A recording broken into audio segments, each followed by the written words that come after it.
भक्त की दृष्टि में कोई भी दुख ऐसा नहीं जो सह करके अपने आराध्य देव को न प्राप्त करे।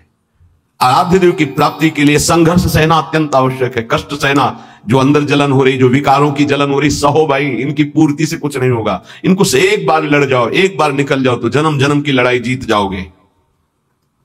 जिसकी शुद्ध भक्ति होती है उसको अपने प्यारे के नाम जब के सिवा कुछ अच्छा ही नहीं लगता है। बस उसकी लीला कोई सुना दे, उसके गुणों की चर्चा करा दे, उसकी रूप माधुरी का चिंतन करे। तो मेरे प्रभु का स्वभाव है कि जो प्रभु को जपते हैं प्रभु उनको जपते हैं। ये बात समझ लो। आप प्रभु की लीला कथा सुन रहे हैं, प्रभु आपके को देखकर इस भाव से, जब हमारा हृदय पवित्र होता है तभी हम भगवान को भाव से बच पाते हैं। अभी भाव नहीं, अभी तो भाव की केवल बातें सुना के बातें करते हैं, भाव नहीं जागृत हुआ। भाव जागृत होने पर इन तीन पर आपका महत्व नहीं रह जाएगा। स्वजन संबंधियों पर, अर्थ के द्वारा प्राप्त होने वाले भोगों पर, और इष्ट देव से बिलक साधनाओं पर, इन पर आपका राग नहीं रह जाएगा। ये पहचान है भाव की। आराध्य देव पर ही केवल, जैसे गोस्वामी जी कहते, बने तो रघुबर ते बने, बिगड़े तो भरपूर, तुलसी और ते बने ताबन बे पे धूल। जब तक नाशवान पदार्थों में महत्व रहेगा, ये जो श्लोक है कि जिस प्रकार से भक्त मेरी शरण में आता है, मेरा भजन करता है, मैं वैसे ही उसका भजन करता हूं। नाशवान पदार्थों का महत्व देने से हमारा मन अपवित्र हो जाता है। नाशवान पदार्थों के भोगने से हमारी इंद्रियां और तन अपवित्र हो जाता है, हमारे कर्म अपवित्र हो जाते हैं। तो जन्म निश्चित हो गया अगला। और जब हम भगवान की शरण में आते हैं, भगवत नाम जप करते हैं, भगवत शरणागत होते हैं, भगवत भक्तों का संग करते हैं, तो सारी मलिनता नष्ट हो जाती है। तन की, मन की, स्वभाव की, सब मलिनता नष्ट हो जाती है। इस बात को समझिए। शरीर, इंद्रियां, मन, बुद्धि, पद, योग्यता, अधिकार, धन, जमीन, जितनी भी ये सब हैं, इनमें रुचि, आसक्ति, ये तुम्हारे मन को पवित्र कर देगी, तन को अपवित्र कर देगी, स्वभाव को अपवित्र कर देगी। अगर इन्हीं सभी को प्रभु को समर्पित करके कर्तव्य कर्म का पालन करते हुए नाम जप करोगे तो सब कुछ पवित्र हो जाएगा। जैसे जड़ मिठाई कभी ऐसे लगाने वाली नहीं होती, लेकिन जब प्रभु को अर्पित करते हैं तो प्रसाद हो जाती है। मांग करके किनका मिलता है तो बड़ा आनंद का अनुभव होता है, मेरे प्रभु का प्रसाद है। ऐसे ही शरीर, इंद्रियां, मन, बुद्धि, पद, योग्यता, अधिकार, धन, जमीन, जो कुछ भी है उसे प्रभु को अर्पित करके अपने कर्तव्य का पालन करते हुए जो नाम जप करता है, उसका तन पवित्र, उसका मन पवित्र, उसका स्वभाव पवित्र, उसकी सब वस्तुएं पवित्र हो जाती है। अब तो वैसी निष्ठा नहीं दिखाई दे रही है, होगी किसी के अंदर। पहले महापुरुषों में देखा, जैसे श्री चतुर्भुजदास जी महाराज जो सेवक जी के मित्र थे, अगर जिस गांव में गए वहां अगर वैष्णव नहीं है, कंठी तिलकधारी, तो उस गांव के कुएं का पानी भी नहीं पिएंगे, ऐसी निष्ठा रखते थे। यहां एक भी वैष्णव नगर में नहीं थे। नगर क्या है, ये भूतों का डेरा है। फिर जहां भगवान का भक्त नहीं, भगवान का भजन नहीं, नाम कीर्तन नहीं, उस नगर का पानी नहीं पीते थे। ये उनके चरित्र में आया है। बहुत पवित्रता का निर्वाह महापुरुष जन भजन के लिए करते थे। गले में कंठी नहीं, मस्तक पे तिलक नहीं, तो हाथ से पानी पीने की रुचि नहीं है। ऐसी निष्ठा में ही तो सब। इसी निष्ठा का प्रभाव दैवी शक्ति को भी परास्त कर दिया। एक दिन एक नगर से निकल रहे थे तो देखा एक आदमी चिल्ला रहा था, रो रहा था, उसके हाथ पीछे बंधे हुए थे और बड़ा ढोल नगाड़ा बज रहा था, उसको घसीटते हुए ले जा रहे थे। चतुर्भुजदास जी मंडली के सहित मुरली मनोहर अपने ठाकुर को लेकर, मुरलीधर को, वो विचरण करते थे। तो उन्होंने लोगों से पूछा, ये आदमी इतना त्राहिमाम बोल रहा है, इसका कोई साथ क्यों नहीं दे रहा है, इसको क्या? तो बोले ये देवी के बलि चढ़ाने के लिए ले जाया। देवी की बलि? कहां है मंदिर? गांव के बाहर है। वाह, पहले उसको रुकवा दिया। इतना भजन का तेज था, रुकवा दिया। दरवाजे पे गए और कहा कि तुम मां हो? कैसी मां हो जो तुम अपने बच्चों की हत्या करवाकर मुस्कुराना सीखती हो? तुम मां हो, इसका मतलब है तुम्हारे अंदर ममत्व नष्ट हो चुका है। चाहे कोई भी सृष्टि का जीव हो, वो तुम्हारा बेटा होता है। कुपुत्रो जायते क्वचित् कुमाता न भवति। ये कैसा न्याय आपका कि आपके सामने आपके बेटे को बंदी बनाकर बलि दिया जा रहा है, आप प्रसन्न मुद्रा में हो। वहां के पुजारी ने कहा आप अंदर नहीं घुस सकते। बोले ये अंदर नहीं रह सकते। अब ठाकुर जी को साथ लेके तो देवी जी बाहर निकल आए। ठाकुर जी को सिंहासन पे विराजमान किया। उनके भागवतिक वैष्णव तेज भजन के प्रताप से लिखा हुआ है भक्तमाल जी में भी, जहां भी उनका चरित्र चतुर्भुजदास जी का, ऐसे हरिव्यास देवाचार्य जी। तो देवी जी ने कहा क्या आदेश है हमारे लिए? देवी जी ने कहा। तो उनका पहले यहां के राजा को बोलो कि आज के बाद अगर यहां बलि चढ़ी तो सर्वनाश तुम ही करोगी, बोलो जाके। राजा को जाकर के देवी जी ने भय दिखाया और कहा अगर आज के बाद किसी भी जीव की हमारे ऊपर बलि चढ़ाई गई तो अब हम वैष्णवी हो गई है, आज के बाद को। हाँ, अगर बलि चढ़ानी तो नारियल नींबू आदि, ये नहीं, जीवों की बलि नहीं। कंठी बांधी देवी जी के और श्री जी के चरणारविंद की आसक्ति का मंत्र दिया देवी जी को चतुर्भुजदास जी ने। ठाकुर मुरलीधर को वहां विराजमान करके नाम कीर्तन बंद करा दी, प्रथा मुक्त करवा दिया, जो बलि के लिए लाए। नाम बल, भजन बल। यदि आप प्रभु का आश्रय नहीं लिए, नाम जप नहीं कर रहे, तो यही शरीर, इंद्रियां, मन, बुद्धि, पद, योग्यता, अधिकार, धन, जमीन, ये तुम्हारे तन को मलिन, मन को मलिन, स्वभाव को मलिन और अगला जन्म निश्चित। जैसे कोई कहता है हम तो पिछले जन्म को मानते नहीं, अगले जन्म को मानते ही नहीं, तो तुम्हारे मानने ना मानने से सृष्टि चल रही क्या?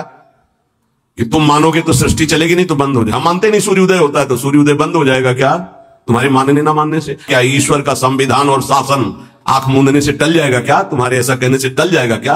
अगर नहीं मानते हो तो है कोई परम शक्तिशाली जो बरबस जीव को उसके कर्म को भोगवा रहा है कोई कर्म का प्रबल फल देने वाला महान ईश्वर जो सुख और दुख के चक्र में पूरी सृष्टि को फंसाए हुए है। उसी से मुक्त होने के लिए वही है एकमात्र जिसका आश्रय ले लो। भक्त को भगवान के स्वरूप का ज्ञान, भगवान का दर्शन, भगवान के साथ खेल खेलने का सौभाग्य, ये तीन बातें जो प्राप्त होती है ये ज्ञानी को नहीं प्राप्त होती है। भगवान के प्रेम स्वरूप, भगवान का दर्शन, संभाषण और भगवान के साथ खेलना, ये नहीं। ये बड़ी दुर्लभ बात भक्ति से प्राप्त होती है, इसलिए सर्वोपरि भक्ति। जो भगवत परायण भक्त है उसमें शरीर और संसार की आसक्ति नहीं रहती। देख लो, शरीर और संसार की आसक्ति नहीं रहती। इस भगवत परायणता के लिए हठ पूर्वक बहुत नाम जपा जाए तब ये जागृत होती है भगवत परायणता। हठ पूर्वक शब्द आया है, हठ पूर्वक हमको नाम जप करना बहुत कठिन है। नाम जप करना, बातें बना लेना अलग बात है, नाम जप करना बहुत कठिन है। अगर नाम जप हठ पूर्वक करोगे तो संसार शरीर की आसक्ति नष्ट हो जाएगी, भगवत परायण हो जाओगे, भगवान के तत्व का ज्ञान हो जाएगा, भगवान से प्रेम हो जाएगा, भगवान का साक्षात्कार हो जाएगा, भगवान से वार्ता होगी, भगवान के साथ खेलोगे। जब भगवत परायणता जागृत होती है तो कुत्ता, गधा, चांडाल जहां दृष्टि जाती है वहां श्री कृष्ण दिखाई देते हैं। विद्या विनय संपन्ने ब्राह्मणे गवि हस्तनी स्वनी चय सुपाके चा पंडिता समदर्शिना, ये तत्व बोध हो जाता है भक्त को, क्योंकि उसकी दृष्टि भगवत स्वरूप हो गई तो पूरी सृष्टि भगवत स्वरूप हो गई। किसकी? जो हठ पूर्वक नाम जप करता है। हठ पूर्वक मतलब स्वाद नहीं मिल रहा, कोई रुचि नहीं, पर गुरुदेव ने कहा इसलिए मुझे जप करना ही है।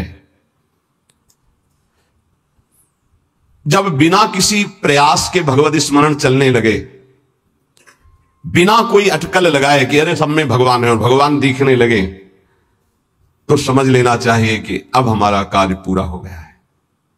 सर्वत जैसे साधक देखेगा तो पहले स्त्री पुरुष दिखाई देगा, फिर भावना करेगा कि इसमें श्री भगवान है, लेकिन परिपक्व जब हो जाएगा तो ये ढांचे नहीं दिखाई देंगे, केवल भगवान दिखाई देंगे। साधक हठपूर्वक भजन करता है, लेकिन जब परिपक्व अवस्था आती है तो भजन करना, सोचो कितना आनंद होगा। भजन करना नहीं पड़ रहा, स्वाभाविक भजन हो रहा है, स्वाभाविक स्मरण हो रहा है। देखो, जल जड़ है, जल तत्व जड़ है, पर इस जल में जब रगड़ पैदा की जाती है तो बिजली पैदा हो जाती है। इसी प्रकार जो भक्त इस जड़ जिह्वा में नाम की रगड़ पैदा करते हैं तो इसे आध्यात्मिक अग्नि पैदा हो जाती है। यही सब पापों को भस्म करके, संचित कर्म को भस्म करके ये भगवत प्राप्ति कराती है, ये समस्त विकारों पर विजय प्राप्त कराते हैं। जड़ जिह्वा पे जैसे बिजली घर्षण के द्वारा पैदा होती है, जल में जल का परस्पर घर्षण होता है, उससे बिजली पैदा हो जाती है। ऐसे जिह्वा और नाम का घर्षण होता है तो एक आध्यात्मिक शक्ति पैदा होती है जो समस्त कामनाओं पर विजय प्राप्त कराती है, जो माया को पराजित करके भगवत साक्षात्कार कराती है। पकड़ो भाई, बात को पकड़ो। हमारा मन जो चाहता हो करवा लेता, हमें सामर्थ्य नहीं, वो सामर्थ्य नहीं। देखो ना बिजली कहां पैदा हुई, कहां तक प्रकाश कर रही है। ये बिजली पैदा होने का स्थान थोड़ी है, बिजली तो कहीं और पैदा हुई, लेकिन एक संबंध के कारण वो यहां भी प्रकाशित हो रही है। क्रम से संबंध है तो यहां प्रकाशित हो रही। ऐसे ही रोम रोम रग रग में अध्यात्म शक्ति का प्रकाश, तो जगत में जो भी उसके सानिध्य में आएगा वो अध्यात्म शक्ति संपन्न हो जाएगा। ये बिजली पैदा करो, बिजली तुम्हारे अंदर वो सामर्थ्य है कि तुम ये आध्यात्मिक शक्ति प्रकाशित कर सकते हो। क्या करो? बोले इस जड़ जिह्वा में नाम को रगड़ो, इसी से बिजली पैदा हो जाएगी। बहुत संघर्ष करता है तब भाव का प्रादुर्भाव हो जाता है। ये यथा माम प्रपद्यन्ते तास तथैव भजाम्य हम मम वर्तमानो वर्तन्ते मनुष्या पार्थ सर्वशा। भक्त भगवान की जिस भाव से, जिस संबंध से उपासना करता है, भगवान वैसा ही दर्शन देते हैं। देख लो, जब जहां जैसा भक्तों ने भाव किया, भगवान वैसी ही लीला की। ऐश्वर्य भाव रखोगे तो ऐश्वर्य दिखाई देंगे, माधुर्य भाव रखोगे तो माधुर्य दिखाई देंगे। भगवान उसी प्रकार से भक्त के अनुभव में आते हैं जो जैसा भगवान के प्रति भाव रखता है। कोई भक्त भगवान को अपना गुरु मानता है तो भगवान श्रेष्ठ गुरु रूप में आ जाते हैं। अगर कोई भगवान को शिष्य मानता है, ऐसे संत महात्मा जन जो भगवान को शिष्य मानते हैं, तो भगवान एक श्रेष्ठ शिष्य बन जाते हैं। देखो, संदीपनी जी के शिष्य बने, विश्वामित्र जी के चरण चापे, वशिष्ठ जी के समीप बैठकर शिष्यत्व स्वीकार कर योग वासिष्ठ का प्रवचन सुना। यदि भगवान को माता माना जाए तो भगवान माता रूप में अनुभव देते हैं। भगवान को पिता माना जाए तो भगवान पिता रूप में अनुभव देते हैं। भगवान को पुत्र माना जाए तो भगवान पुत्र रूप में अनुभव। देखो, एक दिन देवर्षि नारद जी दर्शन करने गए नंद महल में, तो देखा मोटी डेहरी बाबा की डेहरी, तो उसको लालजू महाराज लांघना चाहते थे, दरवाजे के बाहर खेलने जाना चाहते थे। अभी खड़े होना ठीक से आया नहीं था, घुटनों के बल चल रहे थे, तो ऐसे चलते हुए घुटनों के बल ऊपर ऐसे देहली के हुए, चरण ऊपर उठ गए, हाथ ऐसे हो गए, अब देहली के बीच में टंगे हुए और रो रहे हैं। नारद जी ने देखा, साष्टांग दंडवत किया, बोले प्रभु देहली पार कर दे क्या? तो बोले जानते नहीं हो क्या हमारे लिए देहली? उन्हें बोले जानते हैं प्रभु, वामन अवतार में एक चरण बढ़ाया था तो ब्रह्मलोक तक गया था। तो बोले तुम जानते हो ना, ये तुम्हारे लिए लीला नहीं है, मुझे पुत्र भाव से उन लोगों ने भजा है तो उनकी सुख के लिए मैं लीला कर रहा हूं। चलो बीड़ा लो और दूर खड़े होकर के दर्शन करो। रोने मैया मैया मैया भागती हुई आई, अरे मेरे लाला, उठाया गोद में और दासियों को डांट रही, तुम लोग ध्यान नहीं देते, देखो लाला मेरा कष्ट, मैया की गोद में। अगर कोई मुझे पुत्र मानता, देखो जगत को एक क्षण में रचने वाले पिता, उनको पुत्र माना तो घुटनों के बल भक्त के आंगन में चल रहे हैं। जगत का भरण पोषण करने वाले प्रभु का भरण पोषण यशोदा मैया के वक्षा स्थल के दुग्ध से होता है। कैसा भाव का खेल है! ये बड़ा सुंदर स्वरूप है। जब यशोदा मैया छड़ी लेकर, बहुत उपद्रवी हो गया है, लालू महाराज ने देखा आज तो पिटेंगे, मैया आवेश में है, ऐसे दोनों हाथ से ऐसे, तो पूरा काजल गाल में, कितनी सुंदर शोभा, विशाल नेत्र है ना, एक बूंद आंसू नहीं, और रोते जा रहे, मैया की तरफ भय चकित देख रहे, दया आ जाए छड़ी ना। कौन है? भ्रकुट टेढ़ी कर दे तो भय को भी भयभीत कर देने वाले प्रभु। ये देखो भाव देश का स्वरूप देखो। अरे छठी के दिन इतनी विशाल पूतना को भी, तो इनके लिए कोई भय है क्या? लेकिन भाव का देखो खेल। मैया ने पुत्र माना तो प्रभु वैसे ही लीला दर्शा रहे। अरे और तो और बात जाने दो, यदि भगवान को नौकर मान लो तो नौकर भी बन जाते हैं। वो कह रहे हैं कि नौकर बनू हजाम। कैसे अद्भुत! त्रिलोचन जी के यहाँ, एकनाथ जी के यहाँ श्रीखंडिया के रूप में, माधवदास बाबा के यहाँ स्वयं जगन्नाथ जी सेवक ही बने हुए तो लगे ही। ये ऐसे भगवान से यदि अपनापन करके कोई भाव कर लो, वो आपको अनुभव कराएंगे। सच्ची कहते तुम पहचान नहीं पा रहे, रोज तुमसे मिलता है वो, हर क्षण तुमको देखता है क्योंकि तुम भक्त हो उनके, लेकिन तुम्हारे अंदर वो दृष्टि नहीं आई इसलिए नहीं देख पाते। रोज मिलता है छलिया, वो रोज मिलता है वेश बदल कर। इसीलिए हर समय सावधान रहो, पता नहीं किस रूप में मेरा प्रीतम आकर के कहीं चूक ना हो जाए। त्रिलोचन जी के हृदय में था कोई ऐसा साधु सेवी मिले, क्योंकि मुझे इतना समय नहीं मिलता कि मैं संतों के पास बैठूं, उनके मन की बात पूछूं, फिर वैसा उनकी सेवा करूं। व्यवस्था सब हो जाएगी, कोई ऐसा नौकर में। भक्त के अंदर की कोई भी इच्छा भगवान अधूरी नहीं छोड़ते। मुझे कोई नौकर रख ले, 14 वर्ष की अवस्था, नौ किशोर अवस्था, मलिन वस्त्र धारण किए हुए, फटे पुराने, ऐसे जैसे नौकर धारण करते हैं, सामने से निकले। और जगह बोलते जाके नहीं, केवल त्रिलोचन जी के दरवाजे में बोल सकते हैं ये कि मुझे नौकर रख ले, और किसी की हिम्मत ही नहीं। ब्रह्मा की भी हिम्मत नहीं, ब्रह्मा की भी हिम्मत नहीं कि इनकी तरफ ऐसे भाव से दे। ये भक्तों का खेल है। त्रिलोचन जी आओ आओ, हमें तो जरूरत है एक नौकर की, बस संत सेवा करवाने के लिए। आप क्या कर लेते हो? बोले बचपन से अनाथ हूं, मेरा कोई है नहीं, न माता न पिता न परिवार। तो झूठ भी नहीं बोल रहे, इनका कोई है ही नहीं, यही सब है तो इनका कौन है? बड़ा विचित्र खेल। भगवान शंकर का ब्याह हो रहा है, तो साखोच्चार बुलवाया जाता है पीढ़ी के कुल परंपरागत। कहा गया हाँ आप अपने पिता का नाम लीजिए। भगवान शंकर ने कहा हम किसका नाम ले पिता के रूप में? चलो ब्रह्मा जी की भ्रकुटी से रुद्रावतार होता है, उनका ब्रह्मा जी पिता ब्रह्मा और पितामह अभेद है हरि और हर। तो चलो भगवान हरि की नाभि कमल से ब्रह्मा जी की भ्रकुटी से रुद्रावतार, तो कहा हरि। प्रपितामह बोले शंकर बाप बाबा के बाप बाबा है, अब उनके आगे कोई है नहीं तो क्या बोलो प्रपितामह में शंकर को बोलो। नहीं वो तो पहले बुलवाया है ना आपने, तो बोले पहले भी हमें, बाद में भी हमें, बीच में भी हमें। ये हैं इनका, तो इनकी हर बात सत्य होती है। कह रहे हैं कि मैं अनाथ हूं, क्यों? ये सबके दीनानाथ हैं, इनका नाथ कौन हो सकता है? मेरे परिवार में कोई नहीं है, क्योंकि यही सबके परिवार है, इनका परिवार कौन? चराचर जगत वही खुद बने हुए हैं। मेरे माता पिता ने, क्योंकि सबके माता पिता है। अच्छा, तो बचपन से हमको सेवा में बड़ी प्रवीणता है, हर कला हमको आती, पर साधु सेवा विशेष समय रुचिकर है। अच्छा, तो तुम भोजन बना लेते हो? बोले एक बार बनवा दो, अगर संत अंगुली न चाटे तो बताना, इतना सुंदर। फीस क्या लेंगे? पेमेंट क्या है आपकी? पेमेंट तो हम पैसे तो लेते नहीं, हमारी रुचि नहीं रहती पैसे में। लक्ष्मी जी चरण चापती, भगवान उधर नहीं देखते। नहीं तो आप कुछ तो होगी। बोले हाँ थोड़ा भोजन ज्यादा पाते हैं हम, जितना हम भोजन पाएंगे तुम्हारी पत्नी पीसेगी, उसी के हाथ का पिसा पाएंगे, वही हमारे लिए बनाएगी, और 1000 संत आ जाएंगे उनकी व्यवस्था हम करेंगे, तुम निश्चिंत रहो, कभी शिकायत नहीं मिलेगी। पत्नी से कहा समस्या का समाधान तुम ही हो। तो उनका कितना? आधा किलो आटे की रोटी पाएंगे। तो उनका इस भूल में मत रहना, अगर हम भरपेट पाएंगे तो 3-4 किलो तक पहुंच सकता है, हमें पीसना पड़ेगा। बोले शर्त है अगर इतना कर सकती हो तो। और कभी किसी से कहोगी नहीं, अगर कह दिया तो फिर मैं नौकरी में नहीं रहूंगा।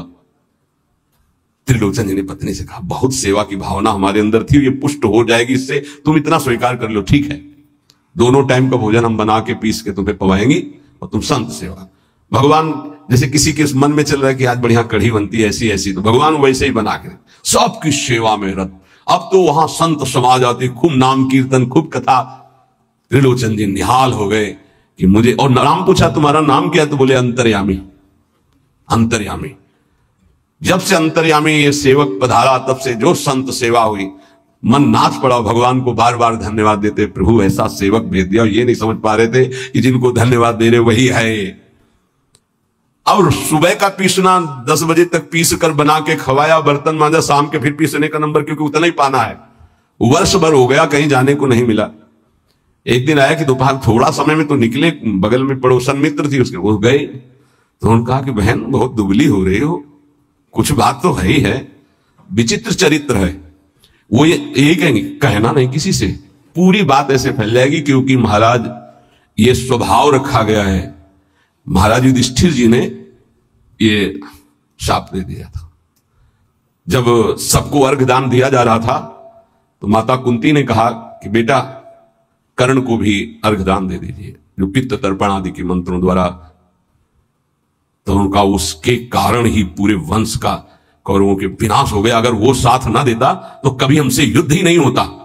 ऐसे विपक्षी के लिए आप कैसे बोल दिए कि आप उसको पित्त तर्पण करो इस समय? माता आपकी बुद्धि कैसा निर्णय कर रही है? ऐसे धूर्त को तुम कह रहे हो कि मैं, जो द्रौपदी के लिए गंदे वचन बोला, जिसके बल से बलवान होकर दुर्योधन ने युद्ध किया, न जाने क्या क्या कष्ट सहना पड़ा। उनका बेटा तुमसे छुपाया था एक बात है। क्या? वो तुम्हारा बड़ा भाई है। कर्ण मेरा बड़ा भाई? तब उन्होंने कहा मां अगर तुम इतना कह देती तो मैं पैर छूकर जो ही उसके सामने झुकता तो पूरा बच जाता, राज समाज नहीं मारा जाता, क्योंकि उसी के बल से दुर्योधन बलवान होकर लड़ रहा था। हमें कोई वैर होता ही नहीं। जब कर्ण को हम अपना राज्य दे देते तो दुर्योधन का मित्र ही था, कोई झगड़ा ही नहीं होता। मां ये बात पहले क्यों नहीं बताई? आज से मैं शाप देता हूं, कोई भी विशेष गुप्त बात माताओं के हृदय में न टिके। सांसारिक बात की क्षमता को सह पाना कोई महाभागवत की ही बात है। तो उन्होंने कहा कि कहना नहीं। मैं बोले दीदी तुम विश्वास मानो, कभी कहा है हमने?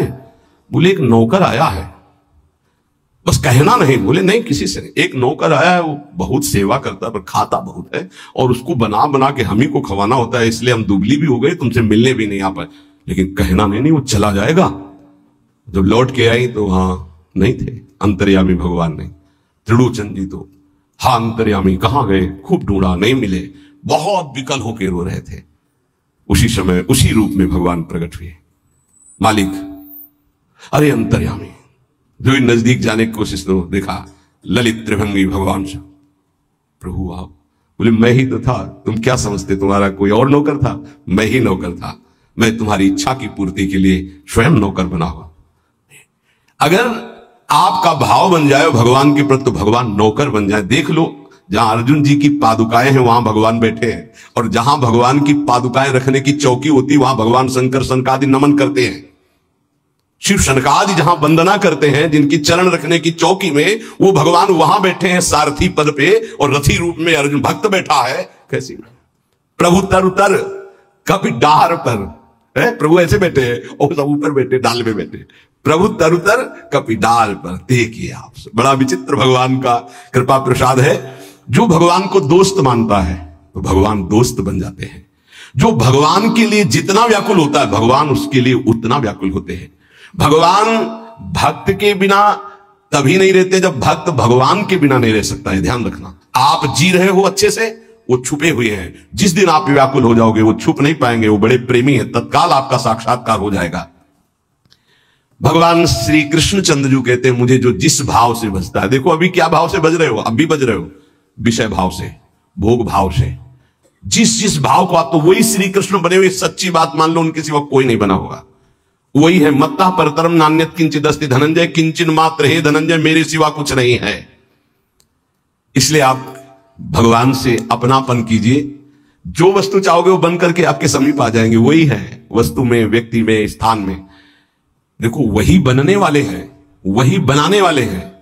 जो वस्तु बनी वही बने हैं, पक्का समझिए। जिस समय हमारा ज्ञान दूर हो जाएगा तो ये बात समझ में आ जाएगी। वही जैसे बछड़ा और सखाओं का अपहरण किया तो सखा भगवान बन गए, उनके कपड़े बन गए, छड़ी छीका बन गए। वैसे ही रंग के बछड़ा, उतने ही बछड़ा, उतनी आयु के, ऐसे ही भगवान चराचर जगत बने हुए हैं। इसलिए हमारे अंदर भगवत भाव जागृत हो जाए तो निष्ठापूर्वक नाम जप करें, और तन मन की अपवित्रता को दूर करने के लिए कर्तव्य कर्म, जो हमें कर्तव्य कर्म भगवान की सृष्टि में मिला है उसे करके भगवान को अर्पित करें। खूब नाम जप करें, जीवन की इसी में सार्थकता है। शेष चर्चा आगे।